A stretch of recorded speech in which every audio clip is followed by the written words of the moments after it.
Assalamualaikum warahmatullahi wabarakatuh.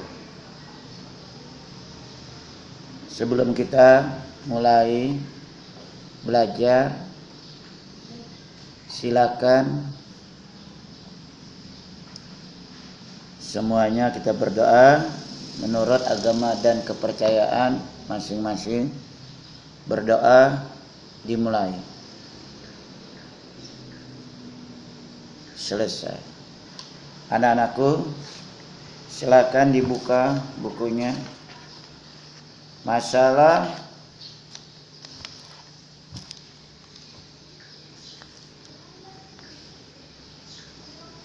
halaman 50-51, masalah arus listrik atau rangkaian listrik yang bermacam-macam. Jadi Bapak minta dibuka halamannya, pelajarannya. Ya. Perhatikan baik-baik. Arus listrik yang sering disebut di dalam pelajaran di buku kamu itu ada mempunyai arus listrik yang disebut arus listrik positif atau arus listrik negatif. Ya. Perhatikan bukunya. Silakan dibuka. Sana sudah ya. Lihat, listrik adalah salah satu bentuk energi listrik dapat kita nikmati di rumah atau di sekolah atau di tempat-tempat umum, bahkan di jalan-jalan raya. Perhatikan di sana kita sehari-hari. Dari pembangkit listrik melalui kabel-kabel, oleh karena itu kita menyebutkan arus listrik. Tapi sebelum kita mempelajari dulu asal listrik dulu, bermacam-macam itu. Ya. Listrik merupakan salah satu bentuk energi yang banyak digunakan dalam kehidupan sehari-hari. Perhatikan gambar. Di samping gambar tersebut menunjukkan rangkaian listrik sederhana yang digunakan untuk menyalakan lampu. Rangkaian listrik sederhana biasanya terdiri atas baterai, kabel, dan lampu. Baterai berfungsi sebagai sumber energi listrik, kabel berfungsi sebagai pengantar atau arus listrik menggunakan energi listrik. Jadi sebelum mengungkap sana dulu, pengantar arus listrik itu yang paling bagus adalah tembaga. Itu pengantarnya. Ya. Kalau baterai itu ada arus listrik yang kering. Baterai memiliki dua kutub. Pertama adalah yang disebut kutub positif dan kutub negatif. Nah, arus listrik mengalir melalui pengantar dari kutub positif ke kutub negatif, sehingga mengakibatkan lampu menyala. Arus listrik dapat mengalir apabila di antara kedua kutub tersebut terdapat perbedaan positif, ya, perbedaan potensial listrik. Antara kutub positif merupakan daerah dengan positif tinggi, sedangkan kutub negatif merupakan daerah positif rendah. Jenis arus listrik akan mengalir dari potensial tinggi ke potensial rendah. Jadi mengalirnya dari yang tinggi ke rendah melalui penghantarnya. Nah, ada yang berupa yang basah, seperti aki itu yang basah.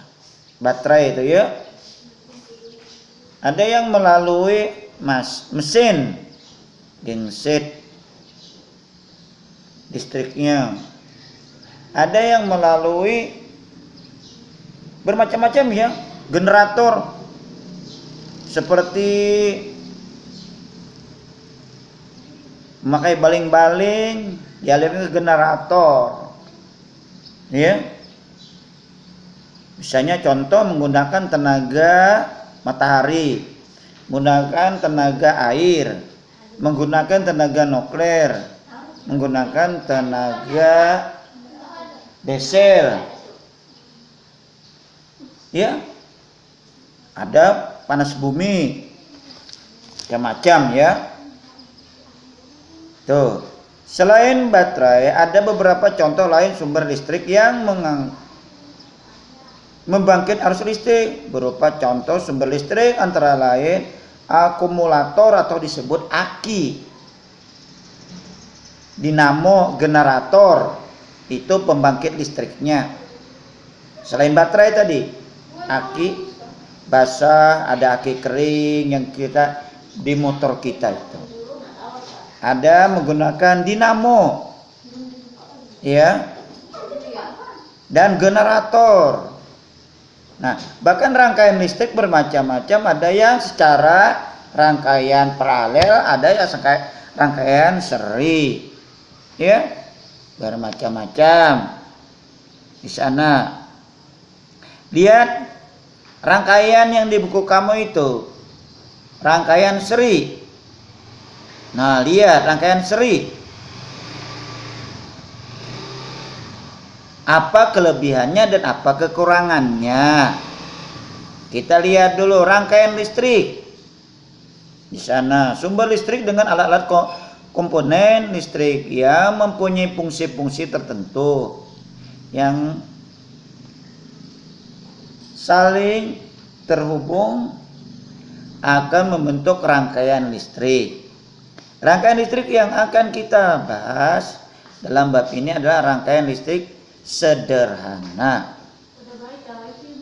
Dalam rangkaian listrik sederhana, komponennya listrik yang sering digunakan adalah lampu, kabel.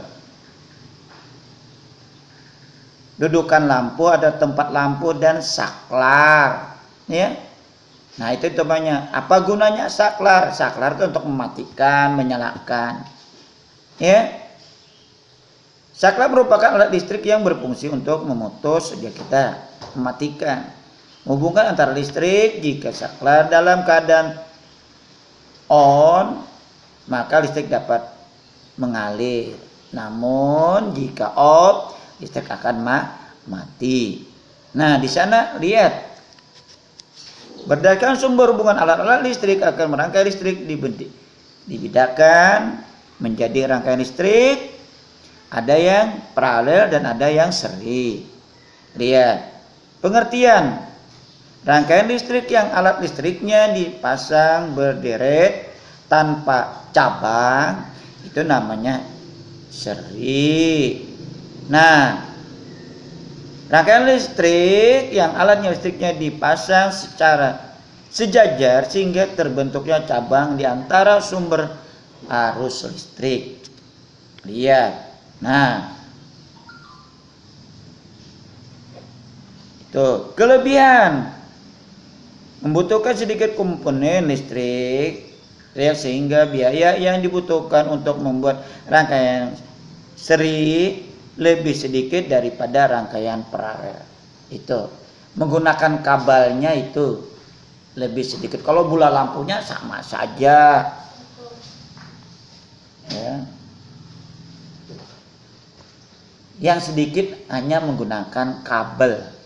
Kalau kepalanya lampunya sama saja, misalnya dua-dua, ya, hanya kabelnya saja atau pipa agak sedikit. Kalau yang menggunakan seri. Kekurangannya, jika salah satu alat listrik dilepas karena dari rangkaian yang membuat kabel tersebut akan mengakibatkan alat listrik lainnya padam. Jadi misalnya lepas satu semuanya mati. Ya. Kalau itu kekurangannya, lampu menyala lebih redup dibandingkan rangkaian paralel. Ya. Nah, ingat, lampu menyala lebih redup dibandingkan rangkaian paralel. Nah, itu beda. Jadi kalau yang paralel, lihat di sana, kalau mati satu, lampunya atau kabelnya masih ada yang menyala, ada. Lampunya aja kekurangannya tadi. Nah,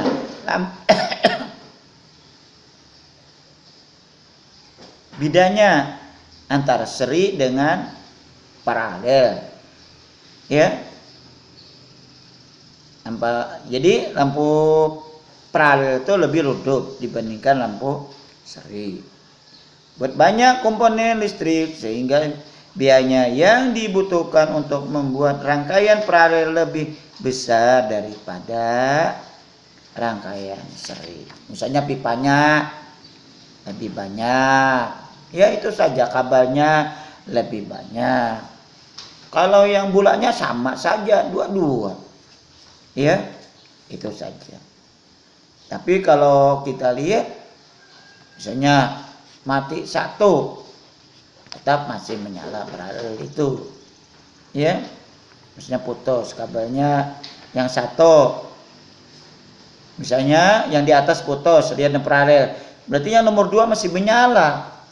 Atau bahkan tikus. Tapi kalau yang seri, pagar satu, mati dua-duanya. Ya. Nah, itu.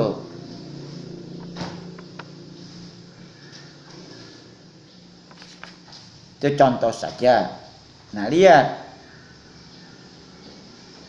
Yang di atas itu, lihat di buku halaman 52, itu rangkaian seri. Sejajar baterainya. Nah, iya kan? Rangkaian paralel ya. Ya, beda. Rangkaian paralel. Beda. Perhatikan baik-baik di sana rangkaian-rangkaian. Tapi Bapak minta kalau listrik, Bapak minta anak Bapak jangan main-main ya. Bahaya. Tapi kalau tegangan yang tinggi, kalau seperti baterai, bikin rangkaian listrik kurang berbahaya. Tapi kalau aki yang sampai 24 ampere atau 12 ampere berbahaya. Ya. Contohnya kalau lihat yang orang bikin rangkaian listrik untuk menangkap ikan tuh, berbahaya itu.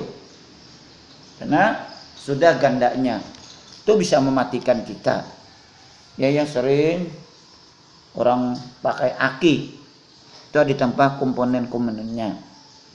Itu hati-hati, ada yang bahkan jangan main-main dengan listrik. Ya. Bahaya, tidak ada yang satupun yang selamat. Nah. Baik, lihat sana. Arus listrik dapat mengalir pada sebuah rangkaian tertutup. Rangkaian tertutup adalah rangkaian yang tidak memiliki ujung-ujung rangkaian. Perhatikan gambar di sana. Akan mengalir terus. Ya. Nah.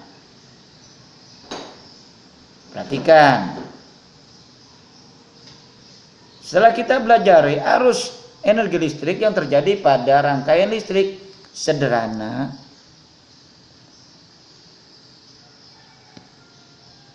di sana kita lihat bagaimana arus atau energi listrik tersebut dihasilkan.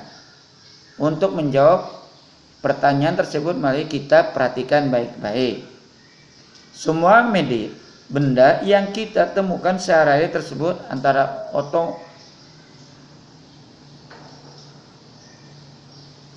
yang berukuran atau kecil, ukuran atom yang kecil-kecil sehingga mustahil untuk dapat dilihat. Atom terdiri dari inti atom, proton atau neutron, dan elektron yang mengalirkan inti atom. Proton bermuatan listrik positif, elektron bermuatan listrik negatif, dan neutron tidak bermuatan listrik. Susunan atom secara sederhana nampak pada gambar berikut. Jadi diperhatikan, nama neutron tidak mengalirkan listrik, ya. Elektron artinya mengalirkan listrik. Nah, hati-hati di sana.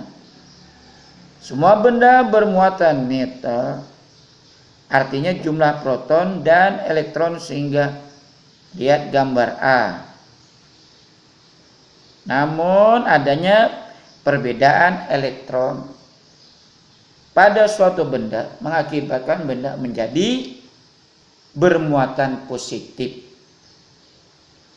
atau negatif. Benda yang kehilangan elektron akan kelebihan proton, sehingga disebut benda bermuatan positif. Ya, di sana gambar B-nya. Adapun benda yang menerima elektron akan kelebihan elektron, sehingga benda menjadi bermuatan negatif. Terus dia. Itu contoh. Jadi di sana bermacam-macam. Lihat di sana, perhatikan pembentukan arus listrik yang terjadi. Lihat di halaman 54 di sana. Bagaimana neutron dengan neutron akan bermuatan. Arus listrik terjadi karena adanya perpindahan muatan listrik. Menurut teori elektron, memuat listrik yang berpindah adalah elektron. Elektron berpindah dari daerah yang kelebihan muatan listrik menuju daerah yang muatannya listrik lebih sedikit. Terus, ya. Nah, di sana lihat pembangkit listrik yang ada di daerah kita ini adalah pembangkit listrik PLTD. Nah, PLTD ini adalah pembangkit listrik tenaga dasar yang ada di barak DPR sana, ya. Nah, ada lagi yang pembangkit listrik tenaga air atau yang disebut PLTA. Ada juga pembangkit listrik yang disebut angin, PLTB. Ada lagi pembangkit listrik tenaga panas bumi atau uap. Nah, itu. Ada lagi yang pembangkit listrik tenaga surya, ya kita sinar matahari. Ada lagi pembangkit listrik yang tenaga PLTG, gelombang laut. Nah, di sana bermacam-macam bentuk tenaga listrik. Contoh PLTD memanfaatkan sumber energi dari bahan bakar solar untuk menghasilkan energi. Jenis pembangkit listrik ini tidak ditunjukkan untuk memenuhi kebutuhan listrik yang besar, namun lebih cocok untuk mencukupi kebutuhan listrik yang kecil. PLTD biasanya digunakan di desa-desa atau di daerah-daerah terpencil. Itu PLTD. Ya. Nah, kedua yang tidak ada riamnya. Nah, seperti di Kalimantan, yang ada adalah di riam kanan Banjarbaru, daerah Martapura itu. Itu PLTA. Kalau kita nemu ke Banjarmasin, ada di putaran Liang nganggang sana, pilok ke kanan, ke kiri. Nah itu yang kanan sana. Mau ke Banjarbaru, mau ke Martapura, kita harus arah ke kiri masuk ke dalam sana. Nah itu antara gunung dengan gunung di dam. Kalau Bapak lihat jalan itu sama 5 truk disusun lebarnya. Di bawahnya itu kering, di dam. Kalau Bapak dengar entah berapa kecamatan yang tenggelam itu, Plopinos, ya, desa-desa sana. Nah, PLTA sana, jadi menerangi kota Banjarmasin, Martapura, Banjarbaru untuk PLTA. Untuk memutar generator. Jadi tenaganya seperti baling-baling dijatuhkan terus ke generator di bawah. Baru ke mana tadi? Jenamu yang mengalirkan ke generator terus ke, ini bukan listrik. Jadi kayak bahasa kita kipas ini diputar oleh kincir yang dijatuhkan oleh air, memutarkan baling-baling ini memutarkan kemana? Ke jenamu terus ke generator baru masuk ke terapu untuk membagi supaya sama mengalirkan lampu. Nah terapu tuh yang segi 4 di jalan-jalan itu sama. Contohnya dari kota Samarinda, dari Kentawang itu, ya, sampai ke desa sama terangnya. Nah itu gardu-gardu itu yang untuk menyamakan. Jadi misalnya di sini berapa voltasinya? 220 di Samarinda. Di Lubua sama dengan 220. Ya, kalau di Samarinda 110 berarti sini 110. Nah itu sama. Tapi kita lihat rata-rata 220 ya rata-ratanya voltasinya itu. Nah itu yang mengatur sama terangnya antara dekat mesin dengan desa. Kalau tidak ada pengaturnya, gardu itu bukan gardu seskambling ya, itu yang segi 4 di jalan, itu yang itu namanya terapu, itu pembangkit listrik untuk supaya sama. Nah, sering kita meledak ya. Kenapa? Kebanyakan jatuh. Nah, ini di dekat kuburan ini udah meledak. Ya, mati. Itu. Makanya di sana untuk menyamakan tegangan listriknya. Makanya kita hati-hati. Jangan sampai kita main-main dengan listrik. Banyak yang meninggal dunia. Hati-hati ya. PLTD memanfaatkan sumber energi dari bahan bakar solar tadi untuk masukkan energi. Jenis pemakaian listrik ini tidak ditunjukkan untuk memenuhi kebutuhan listrik yang besar, namun lebih cocok untuk mencukupi kebutuhan listrik yang kecil. Tapi di Samarinda ini tidak ada air yang besar seperti di Banjarmasin, ya.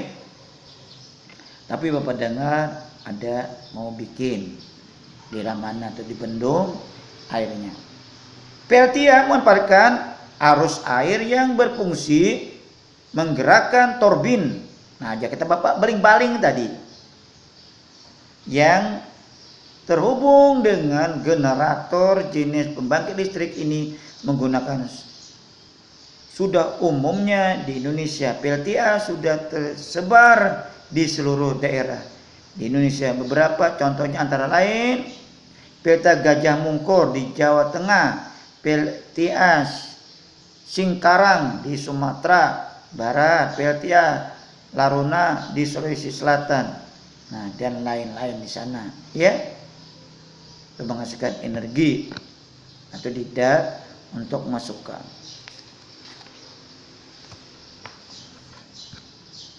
Ya. Sekian Bapak jelaskan dulu bagian ya masalah tegangan listrik. Nah, ini tugas kamu, tolong dikerjakan di LKS-nya.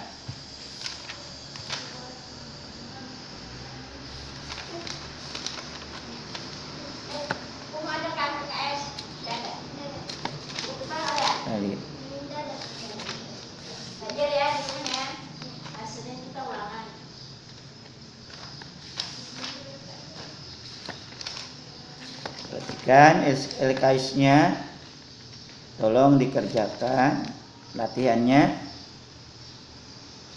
Masalah, nah sebentar lagi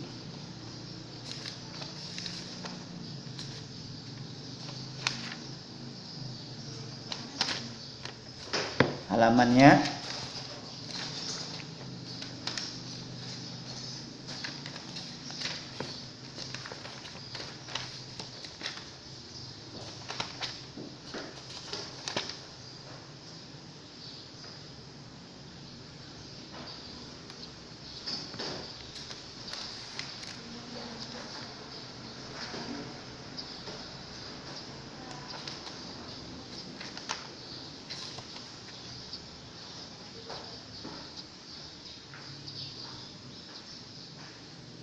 Kerjakan halaman 149 ya. Kerjakan halaman 149 di LKS ya. Nah, silakan. Yang bukunya belum diambil, silakan diambil. Silakan saja langsung di LKS. Yang tidak punya buku, tulis ya di buku Bapak akhiri dengan wassalamualaikum warahmatullahi wabarakatuh.